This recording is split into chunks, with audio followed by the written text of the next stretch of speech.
The village of Goodrich lies in the Wye Valley in South Herefordshire, close to Gloucestershire and the Forest of Dean.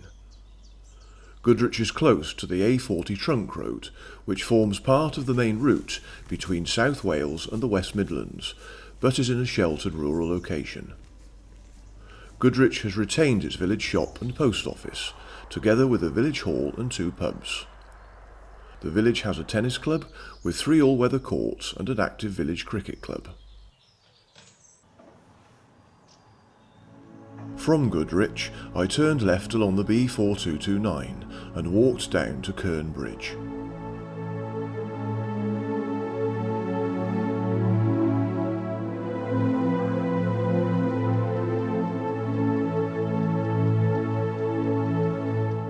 Kerne Bridge is about 3.5 miles south of the market town of Ross-on-Wye. The bridge takes the B4229 across the River Wye from Goodrich to Walford, where it joins the B4324 Ross to Colford Road. Kerne Bridge is Grade 2 listed, of national importance and special interest. Well, now that I'm at Kerne Bridge, this is where the main part of the walk starts. So I'm going to be walking a little bit of the Wye Valley Walk as I follow the River Wye downstream. The Ross and Monmouth Railway once closely followed the River Wye for most of the way, and the first station leaving Ross was at Kerne Bridge. The Kerne Bridge railway station, which finally closed in 1959, was located next to the road bridge on the left bank of the river, and after many years as an outdoor activity centre is now a private house.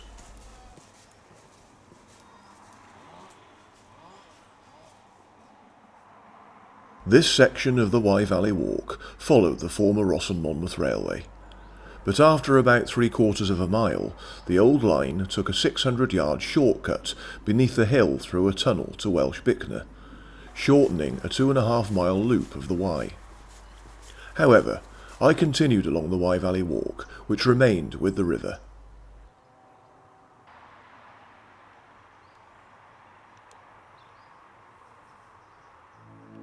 The path soon passed through the land belonging to the Courtfield estate. Its manor house has been the ancestral home of the Vaughan family for over 500 years. Originally called Greenfield, the house changed its name when it was considered the safest place to take the baby, born in nearby Monmouth, who was to become King Henry V. It was in honour of the baby king and his court coming to stay that ever since then the house has been called Courtfield.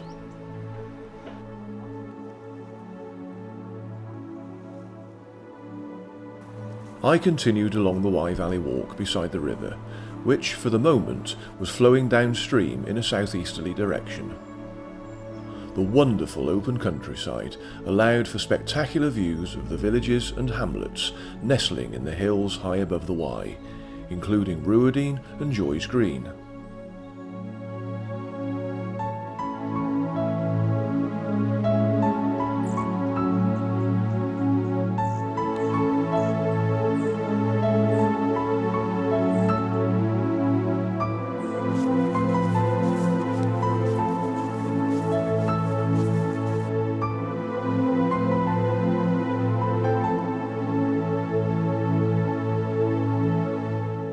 After a while, the River Wye began to make a 180-degree loop as it turned sweepingly northwest on its way to Welsh Bicknor.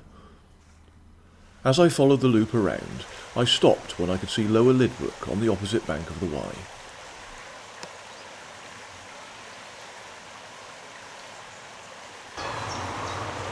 That's Lower Lydbrook over there, but I won't be visiting Lydbrook today because I'm staying on this side of the Wye for the whole of the walk today.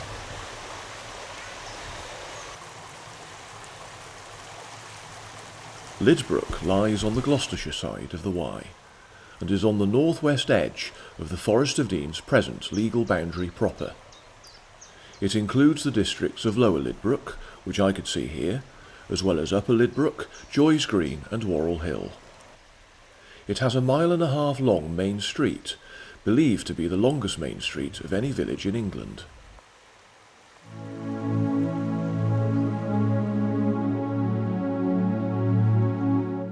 Moving on, I continued walking beside the River Wye along the Wye Valley Walk.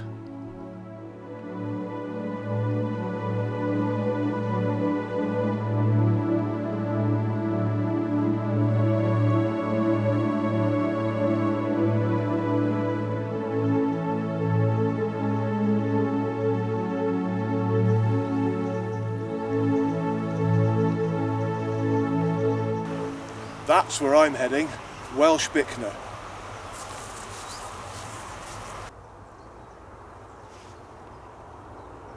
As I approached this lovely church close to the Wye, I was in Welsh Bicknor. Despite its name, Welsh Bicknor is not now in Wales, but it was historically a detached parish of the county of Monmouthshire.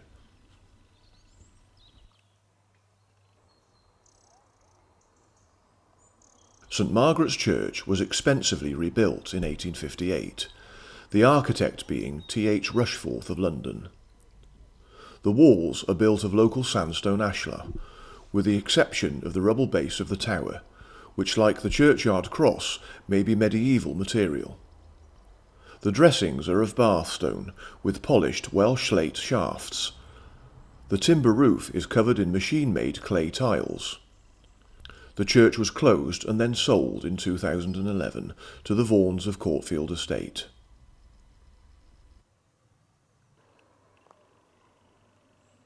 Beyond the church is a youth hostel. The building had served as the rectory to the church until it was leased to the YHA in 1936.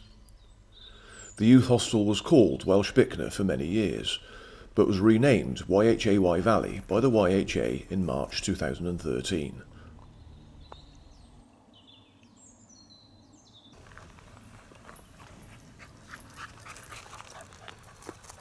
I see this is actually called Wye Valley Youth Hostel now, but I remember it being called Welsh Bicknor Youth Hostel. Now, I stayed here a long time ago, when I first joined the YHA, and I'd stayed at St Breville's. That was the first youth hostel I stayed in when I first joined. And then I'd stayed there for a few nights, and then I remember walking right across the Forest of Dean, and then coming on to here at Welsh Bicknor and staying here afterwards. It was lovely.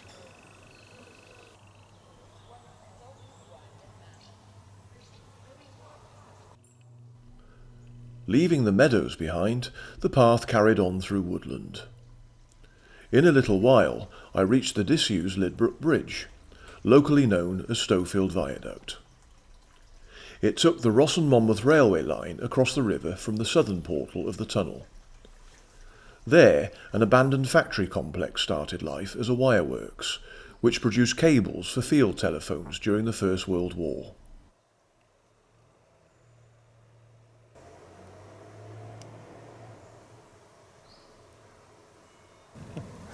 Well, it's just as well that I wasn't planning on crossing this bridge today. I'd be scuppered otherwise.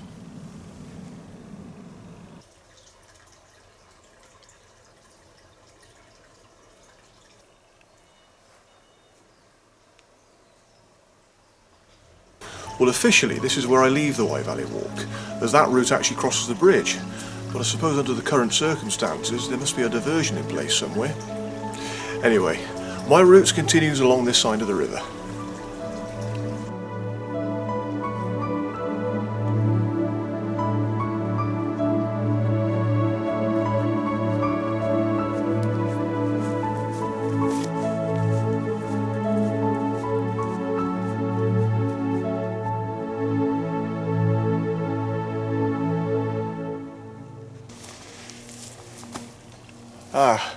Another waymark for the Wye Valley Walk. So either this is the actual diversion, or maybe this is the official route now.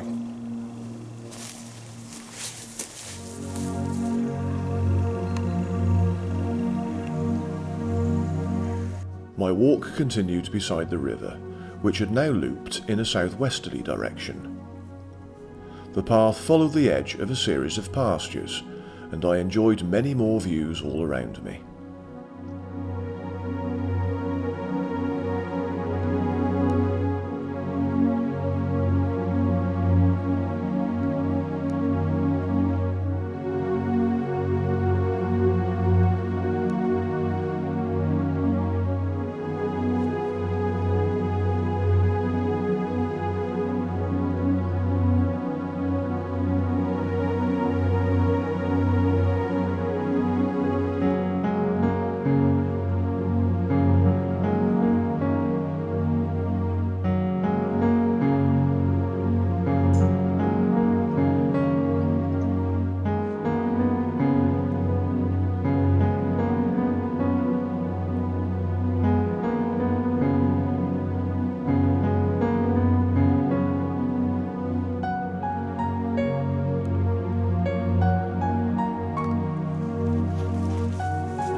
Much later, passing into more woodland, I found a railinged monument to the memory of John Waugh, who at the age of 16 drowned here in front of his distraught and helpless parents.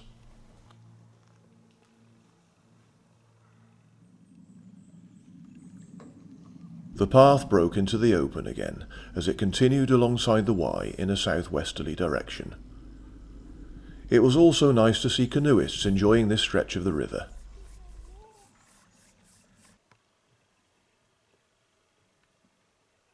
Before long, the river began to sweep around again in another 180-degree loop as it ran below Coldwell Rocks. These rocks are the nesting site of peregrine falcons. The crevices in the rock face are ideal nesting places for raven and jackdaw, whose distinctive calls can be heard echoing across the valley.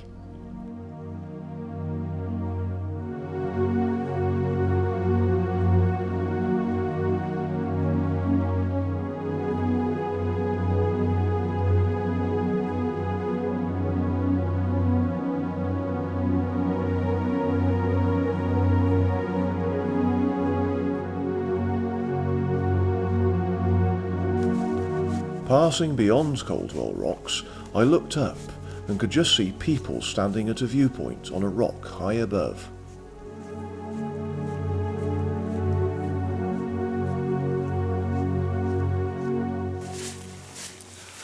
Well, this particular stretch of the Wye is very interesting for me because I think I'm walking along what must be the most photographed view.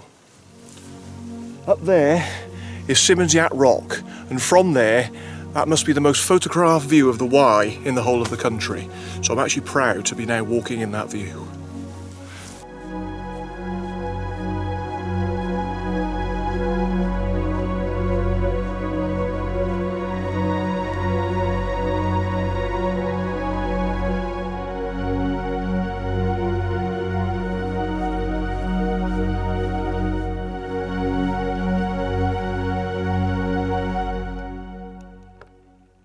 The River Wye was now flowing in a northerly direction as my path carried on through the fields beside it.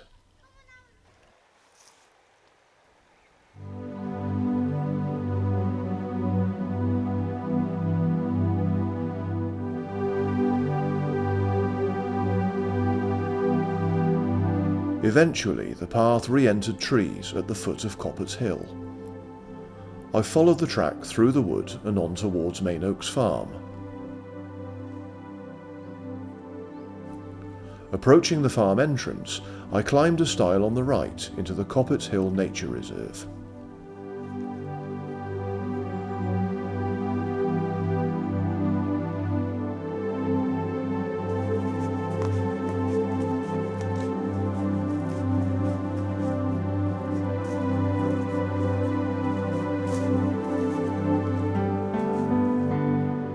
The path raked across the slopes of Coppett's Hill, in time emerging from the trees above Rockland's cottage.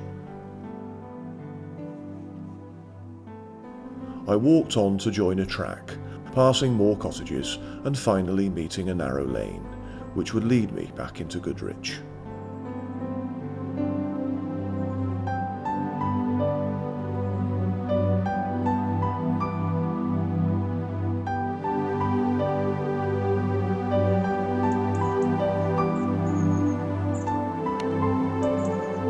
Well, I'm heading back into Goodrich now, so that's nearly at the end of my walk. Really nice 8.5 mile walk beside the River Wye, absolutely lovely.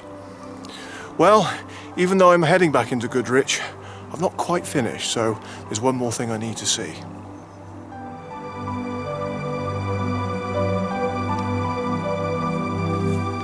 Well, here I am at my last port of call for today.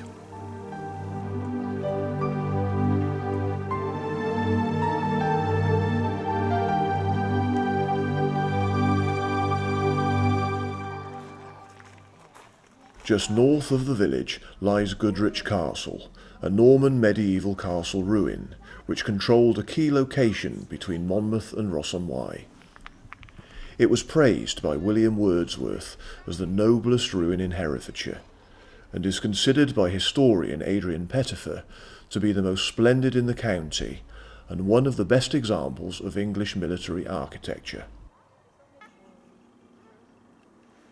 Goodrich Castle was probably built by Godric of Mapstone after the Norman invasion of England, initially as an earth and wooden fortification.